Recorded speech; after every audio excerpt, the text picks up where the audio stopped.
बहुत सालों के बाद रबीउल अव्वल में एक मनहूस चांद ग्रहण आ रहा है। ये 12 रबीउल अव्वल की रातों को चीर के 14 रबीउल अव्वल की रात के चांद को लाल और काला कर देगा। तभी इख्तलाफात अज़वाजी हवाले से और रिश्तों के हवाले से मंजर आम पर आ सकते हैं। तमाम बुर्ज वाले हस्बे तौफीक 3 चीज़ों का सदका लाजमी निकालें। हस्बे तौफीक मछली, हस्बे तौफीक गोश्त और हस्बे तौफीक सफ़ेद कोई भी चीज़।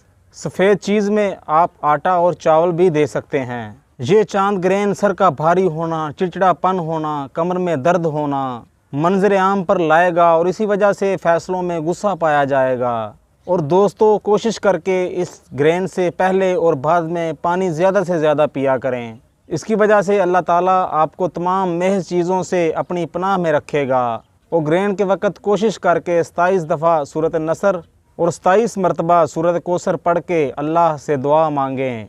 अल्लाह ताला उस ग्रहण के वक्त आपकी दुआ फ़ौरन कबूल कर लेगा।